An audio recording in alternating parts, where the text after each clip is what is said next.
പറ്റണേ അല്ല. ഓലൊക്കെ പ്രായത്തിൽ നമ്മൾ എന്താ തിന്നതെന്ന് എനിക്ക് നല്ല ഓർമ്മല്ല അപ്പു. ആ എനിക്ക് നല്ല ഓർമ്മയുണ്ട്. അതൊന്നും മറക്കാൻ കഴിയൂലല്ലോ. എന്നാലേ ഇപ്പോഴത്തെ കുട്ടികൾക്ക് അങ്ങനത്തെ ഒരു അനുഭവവും ഇല്ല. തക്കാളിന്റെ ഒരു വെള്ളവും ഉണക്കമീൻ്റെ ഒരു കഷ്ണവും ഉണ്ടെങ്കിൽ എനിക്കും പെണ്ണുങ്ങൾക്കും നല്ലോണം ചോറിറങ്ങും. പക്ഷെ കുട്ടിയൊക്കൊന്നും ഒരു ഉരുള അങ്ങോട്ട് ഇറങ്ങൂല. ഓൽക്ക് ഇറച്ചിയോ മീനൊക്കെ വേണം. ഇത്ര കാലം ഓല ആഗ്രഹം ഒക്കെ നമ്മൾ നടത്തി കൊടുത്ത്. ഇപ്പൊ കാലം മാറിയില്ലേ, കയ്യിൽ പൈസ അല്ല, എന്തെടുത്ത് ഇറച്ചും മീനൊക്കെ വാങ്ങാ. ചെങ്ങായിമാരൊപ്പം കമ്പനി കൂടി ഹോട്ടലിൽ പോയി ഫാസ്റ്റ് ഫുഡ് അടിച്ച് ശീലായി പോയി മക്കൾക്ക്. അതുകൊണ്ട് പുരയിലുണ്ടാക്കണേനൊന്നും ഓൽക്ക് രുചിയില്ല. അതുകൊണ്ടാണ് മക്കൾക്ക് പിരാന്താണ്. എന്നാലേ മക്കൾ ആ പിരാന്തിന് ഞാൻ നിന്ന് കൊടുക്കൂല.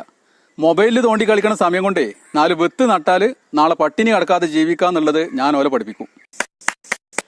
ഉഗ്രം തീരുമാനം. എല്ലാ രക്ഷിതാക്കളും എത്രയും പെട്ടെന്ന് ഇതുപോലുള്ള തീരുമാനങ്ങൾ എടുക്കേണ്ടി വരും. അങ്ങോട്ടാണ് കാര്യങ്ങളുടെ പോക്ക്. അല്ല മാഷേ, കഴിഞ്ഞ വെള്ളപ്പൊക്കത്തിന് നിങ്ങളും നിങ്ങളെ ടീമൊക്കെ